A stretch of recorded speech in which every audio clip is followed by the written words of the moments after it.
ఈరోజు మనం black carrot తోటి కాశ్మీరీ క్యారెట్ కర్రీ చేసుకుందాం. Kashmiri style carrot curry. దీనికి మనకి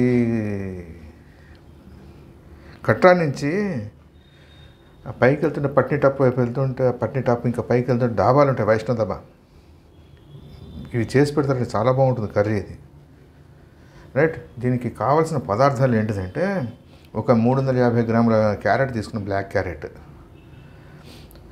ఈ సైజు ఉల్లిపాయలు ఒక 5 తీసుకొని అటు ఇటు కాకుండా, అంటే మెత్తగా కాకుండా మరీ గరుగ్గా కాకుండా పేస్ట్ చేసుకున్నా. పేస్ట్ చేసి పెట్టుకున్నాను 5 ఉల్లిపాయలు, ఒక చెంచా ఉప్పు, సోంపు ఒక 1/2 టీ స్పూను, సాజీరా ఒక 1/2 టీ స్పూను, ఒక 5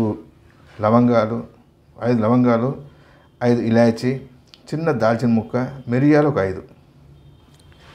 రైట్. ఒక టీ స్పూను జీలకర్ర, 2 టేబుల్ స్పూన్ల కారం, కొద్ది కారం ఉండాలి ఇది, పసుపు ఒక 1/2 టీ స్పూను, 4 పచ్చిమిరపకాయలు, ఈ మాత్రం చింతపండు, ఒక నిమ్మకాయ, చిన్న నిమ్మకాయ సైజ్ అంత చింతపండు తీసుకొని నీళ్ళలో నానబెట్టి బాగా పల్చగా రసం చేసుకుందాం.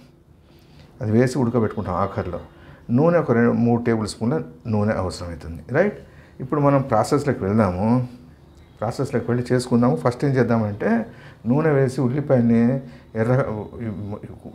వేసే దాన్ని చూపెడతా ఏం చేయాలి అన్నది. ఫస్ట్ ఉల్లిపాయలను వేయించుకోవాలి. ఉల్లిపాయలు, మిరపకాయలు. నేను ఈ ప్రాసెస్ స్టార్ట్ చేసిన లోపల మీరు ఛానల్ని సబ్స్క్రైబ్ చేసుకొని వీడియోని షేర్ చేసి ఒక లైక్ కొట్టండి. నేను నూనె అది వేడి చేసుకొని ప్రాసెస్ స్టార్ట్ చేసేస్తాను. మనం మెయిన్ ఇంగ్రీడియంట్ కసూరి మేతి. ఈ మాత్రం కొద్దిగా ఆఖరిలో కొద్దిగా నలిపేసి వేసేద్దాం. ఇది క్యారెట్ ఈ కర్రీకి ఇట్లా రౌండ్గా తరుక్కోవాలి.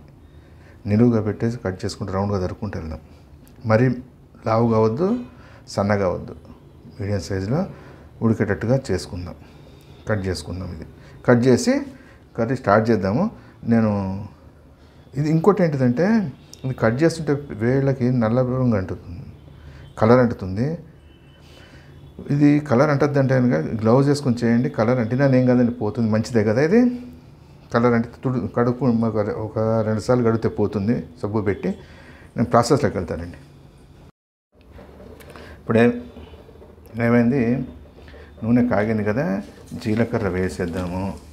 జీలకర్ర, ఇలాచీ, సాజీరా, సోంపు, లవంగాలు వేసి ఒక్క సెకండ్ వేగిపోయాయి కదా. ఇప్పుడు ఏం చేద్దాము, ఉల్లిపాయలు తరిగి పెట్టుకున్నాం కదా గ్రైండ్ చేసి, అది వేసేద్దాం.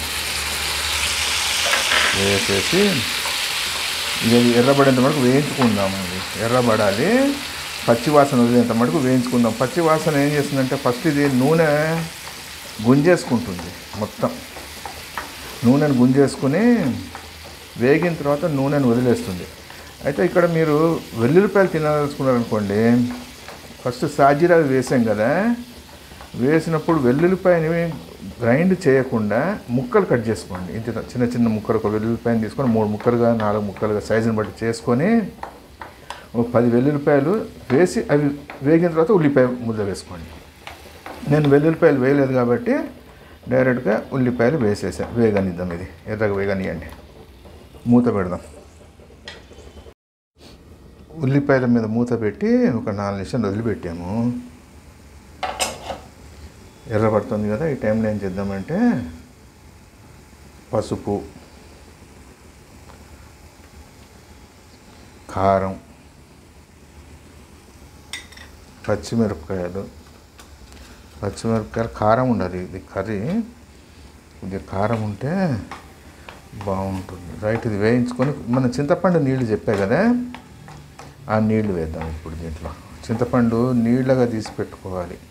ఆ నీళ్ళతోటి ఇది ఉడుకుతూ ఉంటుంది. కొద్దిగా వేసుకుందాం, ఎక్కువ అవసరం లేదు. మళ్ళీ ఆఖరిలో కొద్దిగా వేసుకుందాం. వేసి కారం అది వేసేటప్పటికి ఏమవుతుంది, దగ్గర పడిపోయి అడుగంటుతుంది. అడుగంటకుండా నీళ్లు, ఉట్టి నీళ్ళు పోసే చింతపండు నీళ్ళు పోసి చింతపండు నీళ్ళతోటి దీన్ని వేయించుకుందాం. మనం మసాలాని వేసి మంచిగా వేగాయి. ఇది ఎంత వేగితే అంత రుచి వస్తుంటుంది. ఇది అయితే పచ్చిమిరపకాయలనే కదా, పచ్చిమిరపకాయలని నూనె వేసి ఈ ఉల్లిపాయలు వేయకముందే వేసేస్తే కారాన్ని నూనె గుంజేసుకుంటుంది, కారం ఉండదు. మనకి ఇది కారంగా తినాలి కాబట్టి తర్వాత వేసుకుందాం. ఉల్లిపాయలు ఆఖరిలో వేసుకున్నాం. ఉల్లిపాయలు వేసిన తర్వాత పచ్చిమిరపకాయలు వేసుకున్నాం. ఇప్పుడు ఉప్పు వేసేసుకుందాం. ఉప్పు వేసి ఒకసారి కలిపి 1 నిమిషం మూత పెట్టి 1 నిమిషం తర్వాత ముక్కలు వేసేద్దాం. ఉప్పు వేసాము, ఒక 2 నిమిషాలు వదిలిపెట్టాం కదా. ఇప్పుడు ఏం చేద్దాము, ముక్కలు వేసేసి ఫ్లేమ్ని హై చేసుకొని ముక్కని కలిపేసుకుందాం. ఇది మనం తొందరగా ఉడికిపోతాయి ఇవి కాబట్టి ఉడకబెట్టుకోలేదు, మెత్తబడిపోతాయి. మూత పెట్టి ఒక 5 నిమిషాలు వదిలిపెడదాం. హై ఫ్లేమ్ మీద కలుపుకోవాలి. మూత పెట్టేసి లో ఫ్లేమ్ చేసుకుందాం. ఒక 2 నిమిషాలు హై ఫ్లేమ్ మీద వదిలిపెడదాం. మనం మసాలాలు అన్నీ వేసి ఒక 5 నిమిషాలు అయింది. మూత పెట్టి వదిలిపెట్టాం కదా. కూర మెత్తబడిపోయింది, అయిపోయింది. ఇప్పుడు ఏం చేద్దాము, కస్తూరి మేతిని తీసుకొని చక్కగా నలిపేసి పైన వేసుకొని, కొద్దిగా ఎక్కువ వేసుకోవద్దు, చేదెక్కిపోతుంది. దాని వాసన, ఆ కస్తూరి మేతి వాసన చక్కగా పట్టుకుంటుంది కూరకి. రైట్, ఒక్క సెకండ్ ఏం చేద్దాము, సన్న సెగ మీద ఉంచేసి పొయ్యి ఆర్పేసుకుందాం. ఇది మనకి పూర్తయింది curry. Kashmiri black carrot curry sabzi. చపాతీలోకి బాగుందండి, రైస్ ఐటెంలో కూడా బాగుంటుంది. ట్రై చేయండి, ఎలా ఉందో కామెంట్ చేయండి. చేసి చూసి తిన్న తర్వాత ఎలా ఉందో కామెంట్ పెట్టండి. మరో మంచి వంటతో మడగలుద్దాం. థ్యాంక్స్.